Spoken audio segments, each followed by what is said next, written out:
Ngayon injured si Jerem Lastimosa at Paul Lee. Sa palagay nyo, kailangan na ba maglaro ni Coach LA sa Magnolia? Noong nawala sina Jerem Lastimosa at Paul Lee, nahirapan ang Magnolia na makipagsabayan sa rain or shine at tuluyang natalo. Sa pagkawala ng dalawang Magnolia key players na nagtamo ng mga injury, na sina Jerem Lastimosa at Paul Lee noong Martes, sa pagkatalo ng Magnolia sa rain or shine sa PBA Philippine Cup sa Bahrain. Na-spray ni Lastimosa ang kanyang kaliwang bukong-bukong sa unang yugto matapos matapakan ang paa ng kakampi na si Rome de la Rosa, at kinailangang dalhin sa labas ng court, kalaunan ay na-diagnose na may malubhang ankle sprain.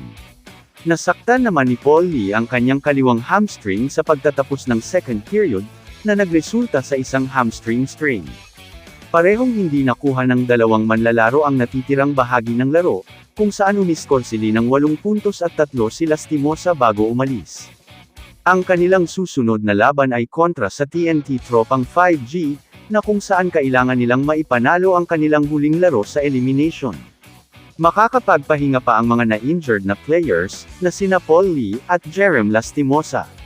Pero palaisipan pa kung makakalaro sila kontra TNT, dahil sa natamo nilang injury.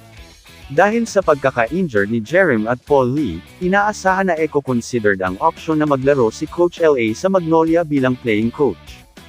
Ang matagal ng Ginebra fan favorite na si LA Tenorio ay opisyal na nangunguna bilang head coach para sa Magnolia Hotshots. Ang 41 taong gulang na gwardiya ay nasa listahan din ng injured reserve list ng koponan. Sa pamamagitan ng pagpapanatiling ligtas sa kanyang mga karapatan sa paglalaro, binubuksan ng Magnolia ang pinto para sa isang posibleng pagbabalik sa court, na ginagawa siyang isang bihirang playing coach sa liga. Si Coach Sonny Jaworski lang ang gumawa nito para sa kanya, kaya rin kaya ni LA. Coach, manlalaro, alamat. Ano sa palagay niyo ang malaking hakbang na ito para kay Coach LA Tenorio at Magnolia? Si LA Tenorio, ngayon ang head coach ng Magnolia, ay opisyal na nakalista bilang isang playing coach para sa koponan sa ika-50 season ng PBA. Dahil sa injury ng dalawang pangunahing guard ng Magnolia, ito na ba ang hudyat ng posibleng pagbabalik sa court habang nangunguna sa Hotshots?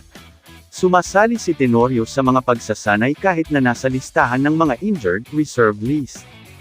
Kung maglalaro siya, si Tenorio ang magiging unang PBA playing coach mula kay Sonny Jaworski, na lubos niyang iginagalang.